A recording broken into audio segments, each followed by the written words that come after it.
Now I'd like to introduce Stephanie Brance, our fantastic and sensational host of the Sports Advocacy Group, and Greg Chappell to talk about cricket. Thank you very much. Greg, welcome.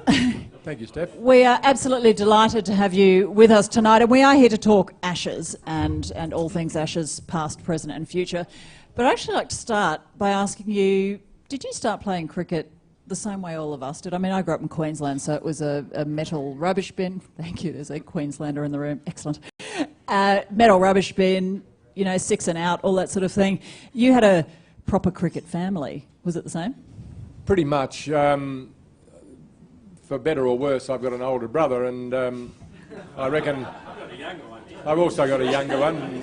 That's probably for better. Not sure about the older one.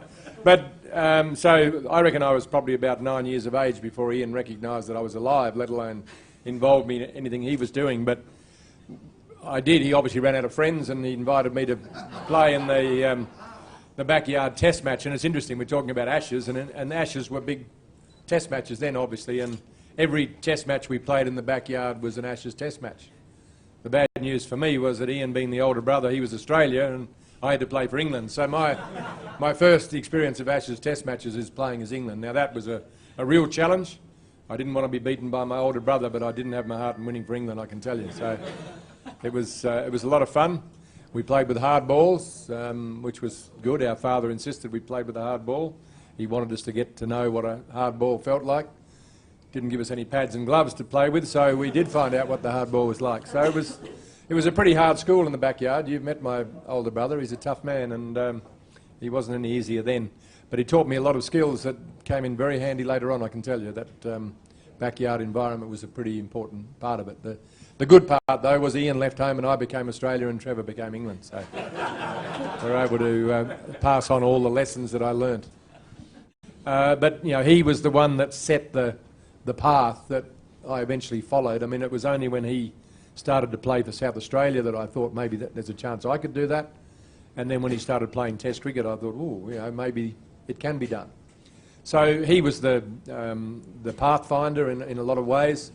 One of the things that I learnt, you know, our father was a pretty tough taskmaster as well, and fairly strong-willed. The two of them clashed very heavily. The thing that I learnt from the experiences of Ian coming home late to be met by our father at the front door and have a lecture for about an hour, and Ian would argue backwards and forwards. I didn't learn not to come home any earlier, but I learned not to argue when I got there, and at least get an hour's sleep more than Ian used to get. So he taught me a lot, not necessarily intentionally, but I learned a lot from him. When we first started playing together, which was pretty much in first-class cricket, we played more Test cricket together than we played anything else. The first few times we batted together, we had real problems. One or other of us got run out a number of times early on in the piece because we did have no rapport. We'd never played together, we'd only played against each other. But he was the one that generally got run out, and as I explained to him, the sign of a good runner is the bloke who's safe. I mean, it doesn't matter whether you're faster or smarter or anything else, I'm still out here, you're in there. So work out who's the best runner. Yeah.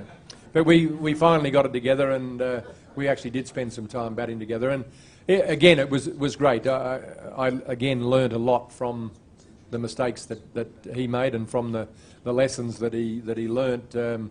He probably short-circuited a lot of things for me, so I'm very grateful that I had someone that was so combative and competitive. Didn't make it easy for me in the backyard, and whilst I didn't appreciate it at the time, what I got out of it served me very well later on. You clearly shared a lot of wonderful moments as well as that great rivalry, but let's go back to the Australia-England rivalry and go back to the most controversial point of all, if you like, the Bodyline series. Now, as we know, well, you're no stranger to controversy, but it wasn't the Ashes, so we're going to leave that bit alone. What do you think of the Bodyline series? Do you think it could have existed in this current day? What would it look like in this current day? When you look back at it, you know, as the opposition and Bradman averaging the best part of 100 against you, you've got to do something. And you know, I really think they did what they should have done, which was to try and work out a way within the laws of the game they will argue, and they did argue at the time, that it was against the spirit of the game, but it was within the laws of the game. And what it forced was a change in the laws. And Bradman was obviously instrumental as an administrator and as a player in his day of forcing some of those things to change. But, you know, players will always be ahead of administrators as far as being able to, you know, push the limits. You know, overarm bowling came about because they pushed the limits from underarm bowling, sidearm bowling, and then they stretched it to overarm bowling and got the laws changed. I tried to take it back, but no one really appreciated what we were doing. But again, you know, in that case, we pushed the limits. It was legal. It wasn't within the spirit of the game, but it got things changed. What we see a lot of currently in the media, unfortunately, is stories on match fixing, which is again testing the spirit of the game of cricket. You spend a lot of time on the subcontinent, but I want to ask you from the Australian perspective first. Do you think that the bans that were put on these players that were found were sufficient? Was it enough? Probably not. I mean, I think if you're caught doing something like that, it should be an automatic life ban. I think you can't legislate against it because is you can't 5 to 10 years a life ban for those possibly, guys? yeah, but I mean, you might as well get serious. And you know, it's a bit like drink driving and all of those sort of things. If you want to get serious about it, make it 0. Sorry, I'm not trying to teach you how to suck eggs, but you know, if you want to be serious about it, and it's a bit the same. If you want to be serious about match fixing, then you've got to make it very serious, because it is a serious thing. But you won't legislate against it. You can't legislate against greed and stupidity and all of those sort of things. And you know, there's a lot of money to be made. I don't know what the figures are on this World Cup, but I know when I was in India, you're talking about in the major games, you're talking about billions of dollars being wagered on cricket matches. So it's well worthwhile if you can find someone who's prepared to help you get a result that you know about before time. But the only way you can stop it is for the players to want to stop it. You know, that they don't allow it. You don't condone it in your dressing room. There's no no thought that it can be acceptable. But you know, it's very hard. It's easy for us to sit here and pontificate about it. You know, the subcontinent, the culture in the subcontinent is very different, and they're surrounded by corruption at all levels of their society every day. And what we consider to be right and wrong is very different there. It's not as clear cut, and in fact, it's quite clear cut the other way. Wherever the Indian team went, people gravitated to that team.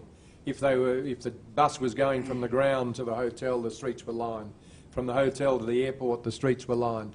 You go to the airports. I don't know how the airports in India operated when the Indian team was in the terminal, because everybody down tools and came to wherever that Indian team was. All the other airline staff, boom, down tools, and they went, security guards. But if you wanted to blow up an airport in India, follow the Indian team in, because everyone's going to be following where the Indian team was. You know, where's Sachin Tendulkar, where's Dravid, where's Dhoni. It's all they wanted. Photographs, autographs, more photographs than autographs. Worst invention in the world if you're in India, because every bugger's got a camera and all they want is a photograph of Sachin Tendulkar. How he copes with it, I've got no idea. So, you know, it's a real problem. Somehow we've got to find a way through the challenges that lie there. But India's going to dominate the game for certainly as long as I'm alive. They'll dominate the game financially and in every other way. So somehow we've got to find a way to work with it. And just on your time in India and the emergence of the Indian Premier League, the T20, IPL, the T20 and so on, do you see that as something that's perhaps undermining Test cricket in the same way that perhaps 20 years ago it was the one-day cricket, that all the money came from that and it was eventually being used to prop up Test cricket? Do you see 2020 taking over in that sort of regard? Look, I think 2020 cricket will have some benefits and does have some benefits. You know, it's going to bring a new generation of watchers to the game, as 50-over cricket did 30 years ago, and many of them stayed on and fell in love with Test cricket. I think 50-over cricket has had as many benefits for Test cricket as as demerits. 20 over cricket is going to be a challenge in a lot of ways with 3 formats. Again, the administration is under a lot of pressure to be able to organise the 3 formats in such a way that there's space for all of them. IPL obviously takes up a chunk of the year, and then the Champions League takes up a chunk of the year. We're going to introduce our own Big Bash shortly, or expanded Big Bash, which will take up a big chunk of the year.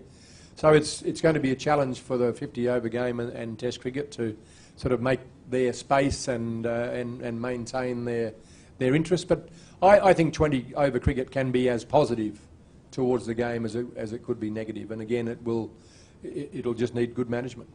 Since your retirement, you've coached, you've commentated on TV, you've held positions on the Board of Cricket Australia.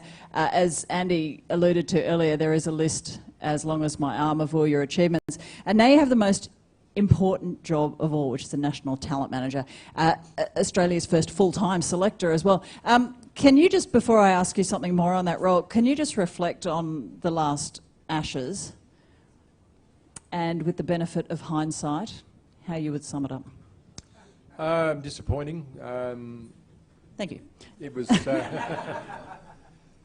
look, England played very well, and I don't think we can overlook the fact that they're a good side and they played very well. We didn't play very well. I don't think there was as much between the 2 teams as the results showed, but on the day they were able to execute better than we were. There were some disappointments, obviously.